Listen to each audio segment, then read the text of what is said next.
அடுத்ததாக இந்த திக்கரெல்லாம் முடிந்த ஒரு முக்கியமான என்னென்னா, தொழுகை 2 ரக்காத் தொழுகை முடிஞ்சிருச்சுன்னு சொன்னால் பாதி பேர் என்ன செஞ்சிடறாங்க, உடனே வீட்டுக்கு கிளம்பிடுறாங்க. நபி ஸல்லல்லாஹு அலைஹி வஸல்லம் காட்டி தந்தது 2 வகை. ஒன்று தொழுகை, இன்னொன்று பயான். அந்த பயானும் 10-20 நிமிடங்கள் தான் செய்யப்படுகிறது. தொழுகையை முடித்து விட்டு நம்ம போயிட்டோம்னா சுன்னத்தில் ஒரு பாதியை நம்ம விட்டுட்டோன்னு அர்த்தம். நபிகள் காட்டி தந்த அந்த வழிமுறையை புறக்கணிச்சுன்னு அர்த்தம். அதனால் அந்த புறக்கணிக்கிற வேலையை நம்ம கண்டிப்பாக செய்யக்கூடாது. தொழுகை முடிந்ததற்கு பிறகு பயான் சொன்னார்களே, ஆனால் அந்த பயானை என்ன செய்யுங்க, நீங்கள் கேளுங்க. அந்த பயானில் சொல்லக்கூடிய அறிவுரைகளையும் கேளுங்க. அந்த அறிவுரைகள் எல்லாம் முடிந்ததற்கு பிறகு நீங்கள் என்ன செய்யணும், அவர்கள் தன் சொந்தமாக அந்த இடத்துல துவா செய்யுங்க.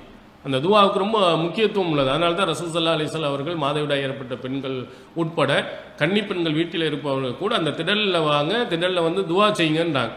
அந்த துவா செய்வது ரொம்ப முக்கியத்துவம் வாய்ந்தது. அதில் ஒரு பரக்கத்து நிறைந்த ஒரு இடமாக அல்லாஹ்வின் தூதர் அவர்கள் காட்டி தந்திருக்கிறனால அந்த பெருநாள் தினத்தன்று திடலில் பயான் முடிந்ததற்கு பிறகும் நம்ம என்ன செய்யணும், அல்லாஹ்விடத்தில் நமக்காக வேண்டி நாம் செய்த பாவங்களை மன்னிப்பதற்காக, நம்முடைய பெற்றோர்களுடைய பாவங்கள் மன்னிப்பதற்காக, நம்முடைய பிள்ளைகளுடைய பாவங்கள் மன்னிப்பதற்காக நாம் அல்லாஹ்விடத்தில் அழுது நாம் துவா கேட்கலும்.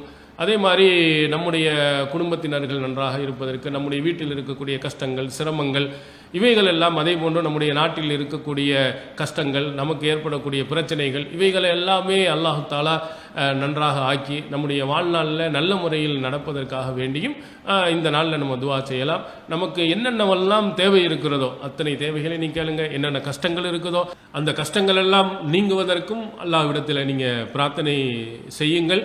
அதனால் நம்ம வெளியே வந்துட வேணாம். அந்த இடம் வந்து ரொம்ப முக்கியத்துவம் வாய்ந்த இடமாக இருப்பதினால் அழுது அல்லாஹ்விடத்தில் நம்முடைய பாவங்கள் மன்னிக்கப்படுவதற்கும் இம்மை மறுமையில் வெற்றி அடைவதற்கும் நம்ம அல்லாஹ்விடத்தில் நம்ம பிரார்த்தனை செய்வோம். இது அல்லாஹ்வின் தூதர் அவர்கள் பெருநாள் தினத்தன்று நமக்கு காட்டி தந்த வழிமுறைகள். இந்த நபிமொழிகளின் அடிப்படையில் நம்ம பெருநாள் தினத்தை கொண்டாடுவதற்கும் நபிகள் பெருமான காட்டி தந்த அறிவுரையை பின்பற்றி நடப்பதற்கும் எல்லாம் அல்லாஹ் தஆலா அருள் புரிவானாக.